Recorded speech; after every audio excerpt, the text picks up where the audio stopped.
Yeah, imagine this. It's September 1981, Flushing Meadows, New York. We're right there watching the U.S. Open final. And it's these two absolute titans of tennis, locked in this grueling match. On one side, you've got the Iceman, Bjorn Borg, the Swede, the champion looking for that U.S. Open title he just could never quite grab. And then the other side, the fiery American, John McEnroe. The atmosphere, just electric. Then, boom, it's over. McEnroe wins. But what happens next? Well, that becomes one of the most talked about, maybe most controversial exits in, all of sports history, really. A moment that, looking back, truly signaled the end of an era. So you're about to join us on a deep dive into a story that's way more than just a tennis match. It's really about competitive spirit pushed right to the edge, about unexpected exits, and the sheer weight of a massive legacy. Today, we're focusing on that really enigmatic moment, Bjorn Borg just walking away after losing that 81 U.S. Open final to his big rival, McEnroe. And that one he missed by a couple of feet. It was a good second serve, though. He really hit it hard.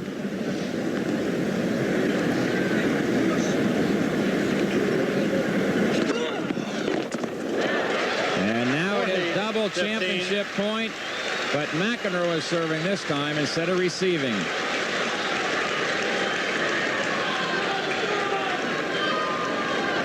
I wonder if Houdini and the headband can pull it out again.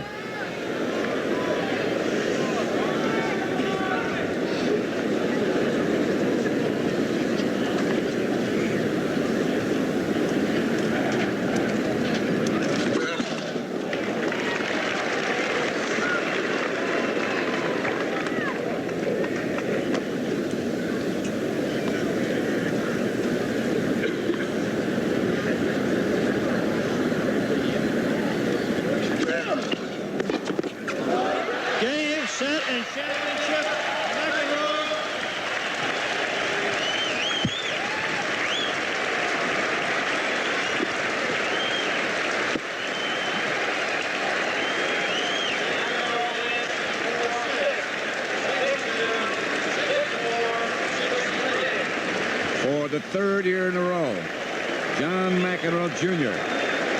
is the United States Open champion and leaves little doubt about who's number one. And for the first time since Big Bill Tilden, someone has won the U.S. Open championships 3 years in a row.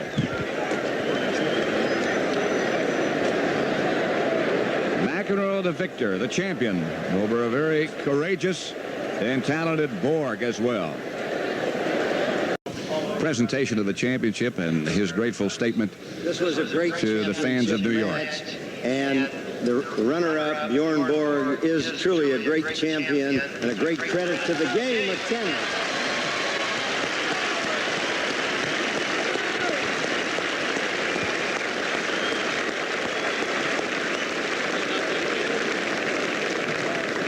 We are sorry he is unable to be here to receive the runner-up award, which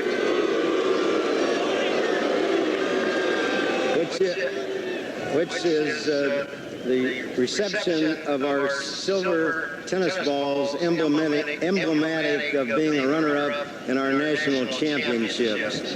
And now we're delighted and so happy to be able to present this championship award to our new champion in 1981, John McEnroe Jr.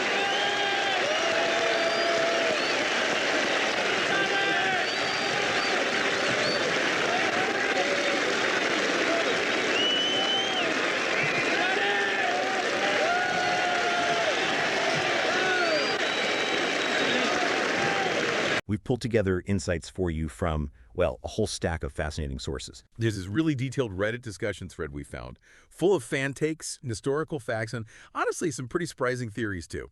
Our mission, basically, is to unpack this infamous moment for you.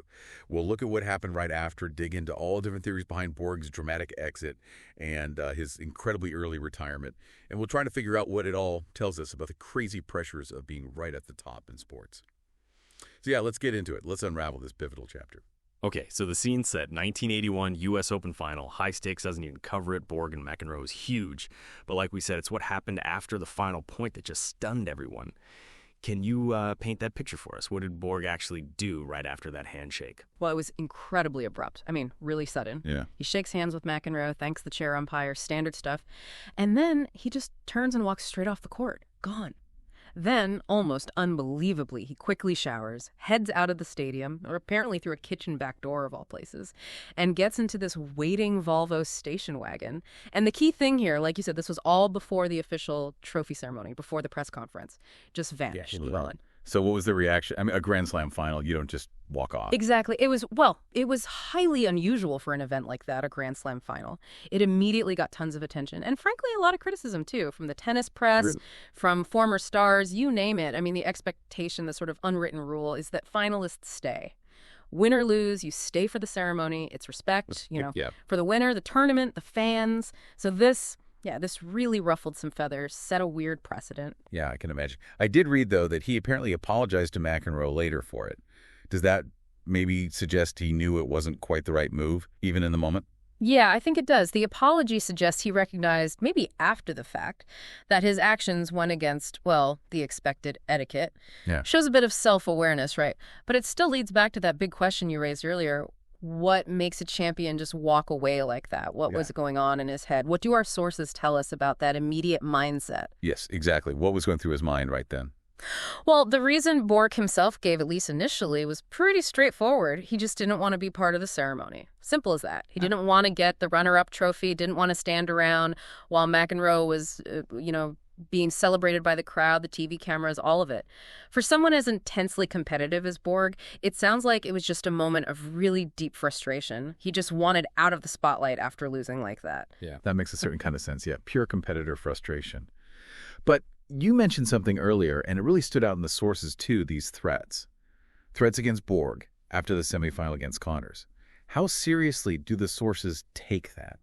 Could that have played a bigger role in him just wanting to leave the stadium fast? That's a really crucial piece, isn't it? Adds a whole other dimension. Because while the frustration over the loss was definitely real, you can't ignore these reports. Some accounts do suggest he received threats after that really tough semifinal. So it raises this difficult question. Was it just the sting of defeat? Or was there maybe something more serious, a safety concern, making him think, I need to get out of here right now? The sources don't give us a definitive percentage, like how much was frustration versus fear, but it definitely complicates the picture. It wasn't just one thing. And the fallout, the really huge consequence of him walking off like that, it basically marked the end of his career, his proper career as a top player. He officially retired in 1983, but that walk-off was kind of the beginning of the end. And he was only 26 when he finally hung it up. It's just incredible to think about, isn't it? Because he was still right there at the absolute summit of the game. I mean, people were calling him the greatest of all time, even then. And his record was just staggering. Think about it. In his last 16 Grand Slams, he either won or made the final in 14 of them. 14 out of 16. So yeah, that really begs the central question for our deep dive today. Why? Why retire so young when you're dominating like that? What do the sources point to as the main drivers? Right, let's dig into that. Why? Because our sources, especially that Reddit thread, they throw out quite a few compelling theories. What's the sort of main explanation people offer up? Well, probably the most common idea you hear is just burnout. Simple as that. Mm-hmm. Burnout and maybe even boredom. Remember, by that point, Borg had already broken the record for Grand Slam titles at the time. So some accounts describe this champion who had achieved basically everything, maybe felt there was nothing left to prove, nothing more to conquer, and he was just bored with the constant grind, the training, the competition cycle. Interestingly, though, some sources do mention he later kind of regretted feeling that way, suggesting maybe it was a temporary exhaustion that accidentally turned into a permanent decision. Okay, burnout makes sense. The pressure must have been immense. But I also saw a lot of talk about the McEnroe rivalry specifically. How much did that play into it, according to what we found? Ah, yes, the McEnroe factor. That's definitely a big one in the discussion because while Borg was still, top dog overall, McEnroe was really starting to get the better of him more often, especially in those big finals like this U.S. Open. And Borg, remember, they called him the Machine. Ice cool on the outside, but apparently internalized everything. So the theory goes, his competitive nature was so intense, he just couldn't stand the thought of not being number one. He'd rather retire on top, or near enough, than hang around and risk being consistently beaten by McEnroe. It suggests maybe he preferred to exit on his terms rather than face a potential decline. That fits the Machine persona. And then there's the U.S. Open itself. That title he could never win, despite getting to the final 4 times. Was that specific failure a major source of frustration, too? Oh, absolutely. You have to think so. That missing piece in his Grand Slam puzzle, the U.S. Open crown. Always just out of reach, despite his dominance everywhere else. It must have been, a profoundly frustrating gap in his resume. So it's theorized that this constant near miss there maybe added to his feelings of exhaustion. Perhaps it fed into that sense of, well, even if I keep going, maybe I'll never win this one, so what's the point? Even if that one title remained just beyond his grasp. Okay, so we have burnout, McEnroe challenge, the U.S. Open frustration, and then there's just the sheer pressure of being like the first global tennis megastar. That constant attention must have been draining. It really must have been. Our research definitely points to the burnout from just being constantly famous, constantly in the spotlight, harassed by fans sometimes. That was a major factor, too. He was kind of a pioneer for that level of celebrity in tennis, right? And that kind of global fame brought this relentless, unprecedented demand on his time, his privacy. So what's really interesting here is how all these things are cressing. The burnout, the rivalry, the U.S. Open quest, the celebrity pressure, they probably weren't separate issues. It seems more likely they all just piled up, they compounded each other. And maybe that 1981 loss was just the final straw for a champion who demanded perfection from himself, but was just getting crushed by the weight of his own success. That makes a lot of sense, seeing it all interconnected like that. But I did notice some sources offered a slightly different take. Not just why he retired, but maybe that he was already kind of done anyway. Yes, that's a really important counter-argument to consider. While lots of theories focus on the why he chose to retire, some accounts suggest maybe he was already finished, in terms of his absolute peak performance.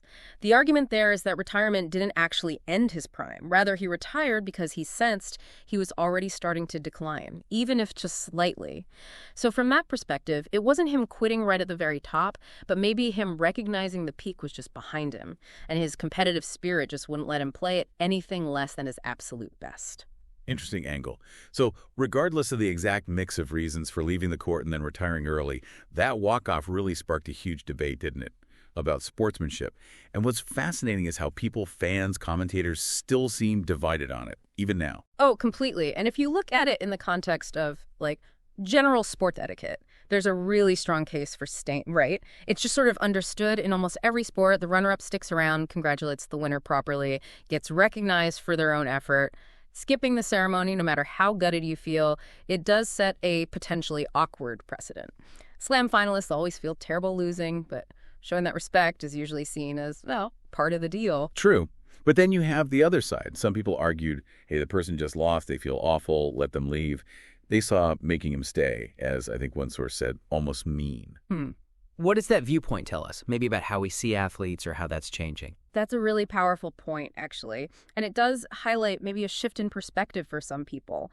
Is it purely about fulfilling a professional obligation, sticking to tradition, or should we factor in the human emotion of it all? This whole debate isn't just about tennis etiquette. It's kind of a mini discussion about sports culture itself. It really shows that tension, doesn't it, between expecting athletes to be these superhuman, stoic figures versus recognizing them as, actual people dealing with intense psychological pressure, often very publicly. Yeah, absolutely. And despite that controversial exit, despite the debates, Borg's legacy is just immense, undeniable. We're talking 11 Grand Slams, including that unbelievable run of 5 Wimbledons in a row, 6 French Opens. He's the only man ever to win the French Open and Wimbledon back-to-back, twice in a row, the Channel Slam defense. And remarkably, he famously never, ever lost in the first round of a Grand Slam tournament. Just incredible consistency. That level of dominance, that consistency, it's just exceptionally rare in any era of tennis or any sport, really.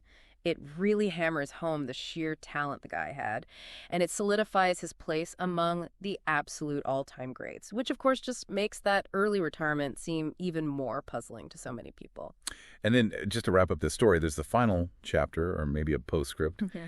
After retiring so young in '83, he actually tried to make a comeback, didn't he, 9 years later in 1991? He did, yeah. But it was, unfortunately, a real struggle for him. He famously tried to play using his old wooden racket. in an era where everyone else had moved on to graphite rackets. The game had changed. And he just couldn't get any wins, couldn't win a single match on that comeback tour. It was kind of a stark reminder, wasn't it, of how much tennis had evolved while he was away.